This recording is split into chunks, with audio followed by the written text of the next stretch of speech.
Hello and welcome to another Unmatched Style podcast. I'm here at In Control Conference in Orlando with Greg Rewis.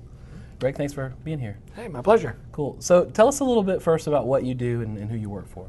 Well, I'm the principal evangelist at Adobe, and basically what that means is I have the best job in the world because I get to play with Adobe tools, specifically those that we create for the web, so Dreamweaver, Photoshop, Fireworks, and basically get to run around the world showing it off and talking about what it can do. Yeah. Let me ask you this. I've always wanted to ask an Adobe representative this question. There's always a big, any forum you go to, whatever, there's always a big discussion over Photoshop versus Fireworks. You're probably tired of answering this, but help me out there. I mean, there's lots of people who want to know, like, why would I care? Why do I, you know? I'd be lying if I said I hadn't heard that question before. Yeah, you've heard it. No, so you know, and I came from the macromedia side of the family, so you know, while I love my Photoshop, I very definitely love my Fireworks. Right. And I think that you know, it's two different tools. Now, great, sure, there's some overlap. Right, sure. But I like to always toss it back into the, you know, mechanic, if you will, analogy. Take your car in for servicing. Ask the mechanic to open up his tool chest. Does he have one wrench? No. Right. He's got a number of wrenches. Right. You know? Right. Does he use a wrench to change your oil? Probably to loosen that nut. Yeah. Does he use a hammer? No. Right tool for the right job.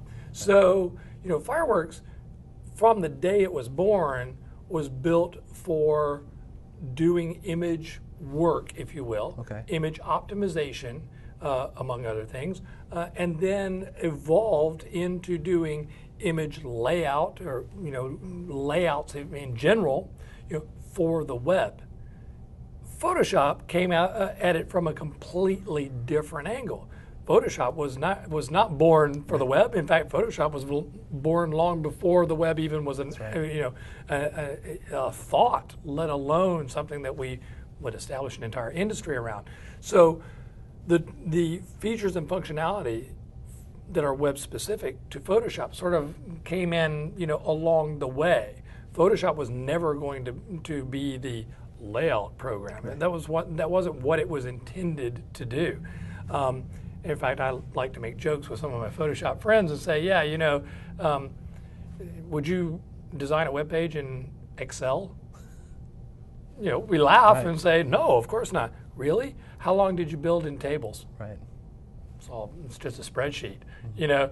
So tools get abused to do things that they were never really intended to do. Now, that's not to say that you can't do your job in Photoshop. That's not to say that Photoshop can't do a good job at optimization, but Fireworks does a better job.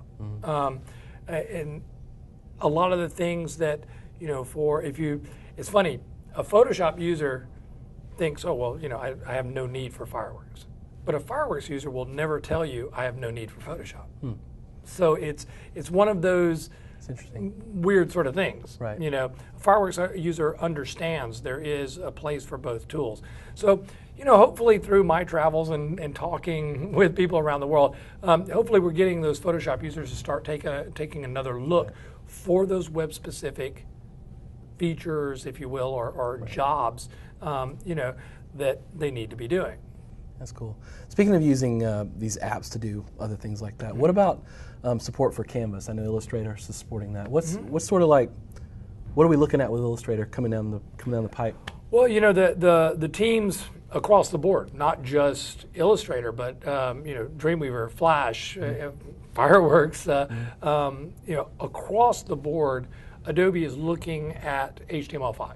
Period. Let's toss it up as that big umbrella. And, you know, for all the folks out there that are, you know, standardistas that are, there he goes using the HTML5 word when he means CSS3 or whatever. Let's just toss it under that big umbrella.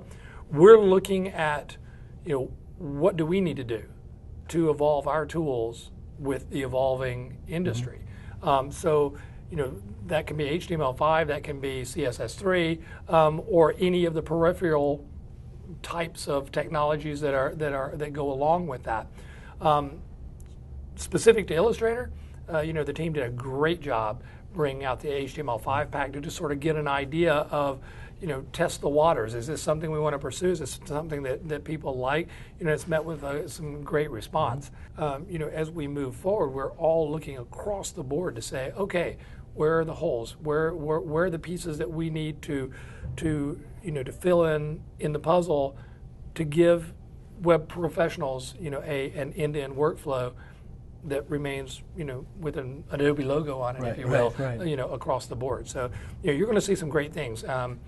Sadly, I can't, let you in on on them, but there's some great things that are coming. On the Illustrator front, on the Flash front, on the on the Dreamweaver front. We snuck a little bit at Max back in October in Los Angeles. So if anyone was there, then you might remember some of the cool things that you saw, and some of those things might just be showing up, in an application near you. That's exciting. Yeah, absolutely. Well, thanks for your time. Yeah, thank you. My pleasure.